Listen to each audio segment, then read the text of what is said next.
कि कल हिंदुस्तान फिर से एक बार और शर्मसार हुआ।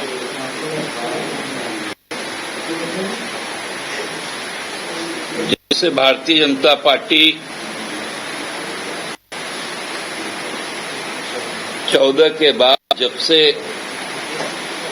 जिन राज्यों में वो सत्ता पे आई और केंद्र में भाजपा का सत्ता पूरी ताकत के साथ सत्ता में आया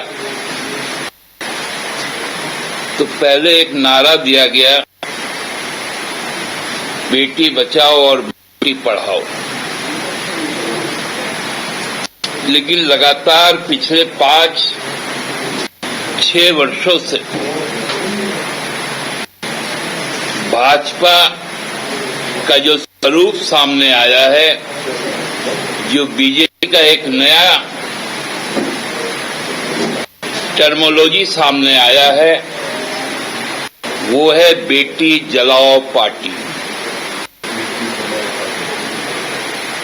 ये केवल बालासोर का, उड़ीसा का उदाहरण नहीं,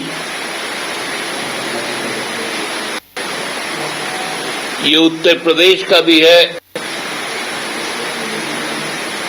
ये जम्मू का भी है, ये बिहार का भी है, ये मध्य प्रदेश का भी है, राजस्थान का भी है,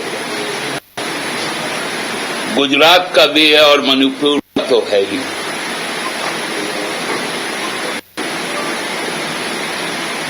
हम कल्पना नहीं कर सकते एक शैक्षणिक संस्थान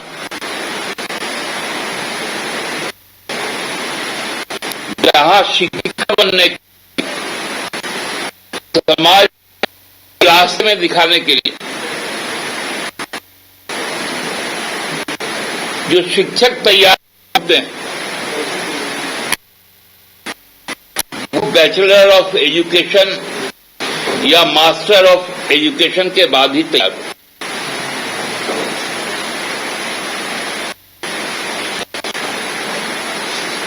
कोई एक नहीं, लगभग 10 छात्राओं ने जब प्रधान अध्यापक से शिकायत किया कि हमारा अध्यक्ष हमसे असभ्य भाषा में बात करता है, असभ्य इशारे करता है, अपनी वासना की पूर्ति के लिए बात करता है, उस पर कोई कार्रवाई प्रधानाध्यापक द्वारा नहीं। और एक लड़की को जो हम सबकी बेटी, इसके खिलाफ आंदोलन में जाते, वो अमरण अनशन पर बैठती,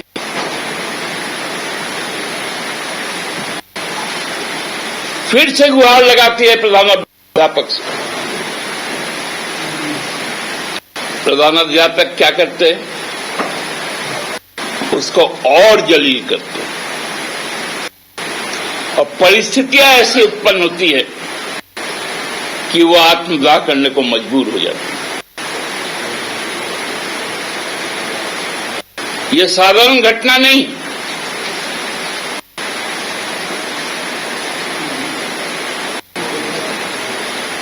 माननीय राष्ट्रपति भुवनेश्वर एम्स पहुंची थी।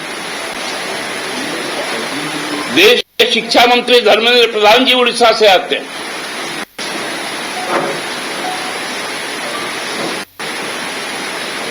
लेकिन होता क्या है, उसकी जान तो चली गई।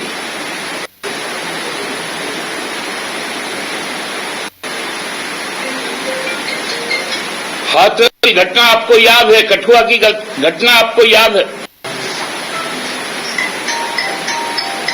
बिहार के मुजफ्फरपुर की घटना आपको याद है।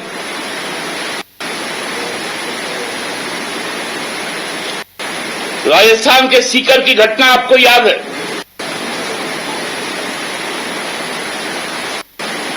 जिन पहलवान बेटियों के साथ असभ्य व्यवहार होता है, उस सांसद के खिलाफ कोई कार्रवाई नहीं होती, उसके बेटे को टिकट दे दिया जाता।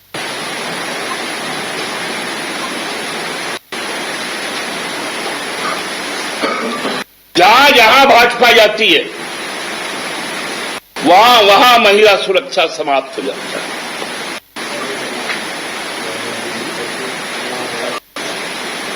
देश का गृह मंत्री रह चुका है चिन्मयानंद, उनके किस्से भी आपको मालूम है।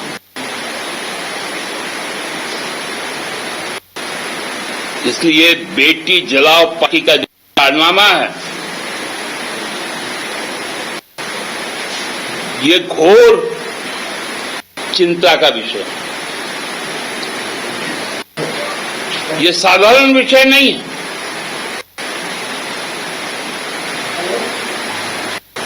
पूरा देश स्तब्ध है। देश के लोग मर्माहत हैं और प्रधानमंत्री जी और गृह मंत्री जी दोनों खामोश, क्योंकि उनको मालूम है बीएनएस की जो नई धाराएं,